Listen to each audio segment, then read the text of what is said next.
السلام عليكم ورحمة الله وبركاته إن الحمد وحده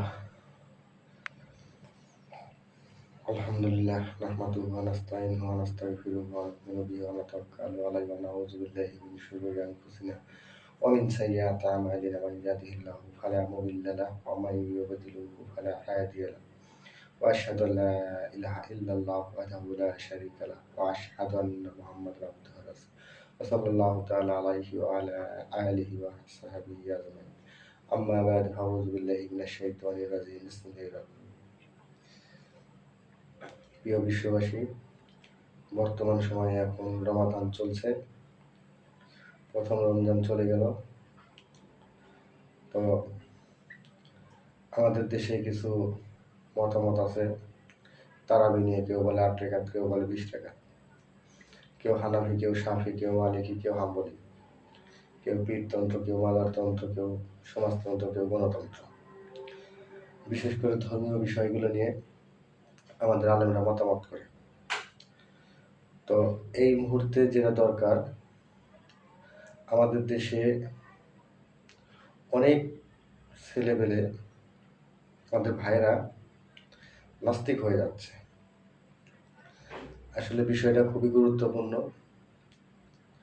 এর জন্য আমি মনে করি দায়ী আমাদের আলেম সমাজগুলো। এরা বিভিন্ন মতে বিভক্ত হয়ে, বিভিন্ন দলে বিভক্ত হয়ে, যার কারণে এদেরকে সুযোগ করে দিচ্ছে নাস্তিক হওয়ার জন্য। এক একজন এক এক রকম বলে, এক একজন এক এক রকম বলে। ওনারা দলিল খুঁজে পায় না। কিছুদিন আগে এক আলেম,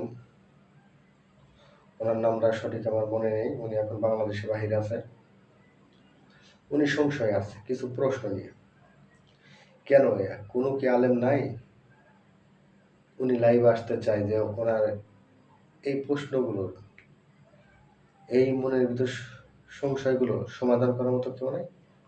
ইসলাম তো পরিপূর্ণ, কোরআন তো আল্লাহ প্রদত্ত কিতাব, রাসূলের অসংখ্য হাদিস আছে। তো তাকে কি সংশোধন করার মতো কেউ নেই? অবশ্যই আছে, কিন্তু আমরা পড়ে আছি শুধু মতামত নিয়ে, ভিন্ন মত নিয়ে। কে 8 রাকাত পড়বে, কি 20 রাকাত পড়বে, সুন্নাহগুলা নিয়ে। এগুলো সুন্নাহ, নফল নফল ইবাদত নিয়ে আমরা মতামত করে বিভিন্ন দলে বিভক্ত হয়ে আছি। কিন্তু এই সুযোগে কত ভাইয়েরা আমাদের নাস্তিক হয়ে যাচ্ছে। তাদের মনে অনেক সংশয়, অনেক প্রশ্ন। এই প্রশ্নগুলো উত্তর দেবে কে? খুঁজে পাচ্ছে না তারা। অল্প বিদ্যা ভয়ঙ্কর। তো আমি নগণ্য মানুষ, তো আমি বলতে চাচ্ছি যে আপনারা একমত হন। এই সুন্নতি বিষয়গুলো নিয়ে, নফল বিষয়গুলো নিয়ে, মুস্তাহাব বিষয়গুলো নিয়ে এগুলো টানাটানি না করে একত্র হন। কারণ ইবাদতের ক্ষেত্রে দুইটা হয়, ফরজ আর নফল।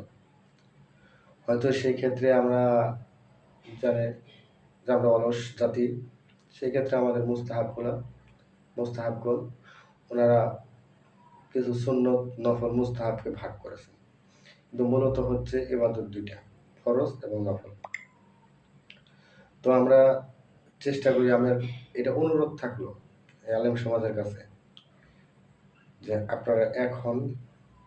আমাদের ভাইয়েরা যেন ধর্মবিচ্যুতি না হয়ে যায়, ধর্ম থেকে বের হয়ে না যায়। কারণ বিপদে উদ্ধার করার জন্য একজনকে একজন এগিয়ে আসতে হবে। ওনারা বিপদগ্রস্ত, পথভ্রষ্ট হয়ে যাচ্ছে। ওনাদেরকে পথ দেখাতে হবে। কে দেখাবে? এই আলেমদেরকে দেখাতে হবে, এই আলেম সমাজে দেখাবে। তাহলে আজকে কেন আমরা বিভক্ত হয়ে আমরা আমাদের ভাইদেরকে ইসলাম থেকে বা বিভিন্ন ধর্ম থেকে পরিত্যাগ করার সুযোগ করে দিচ্ছি?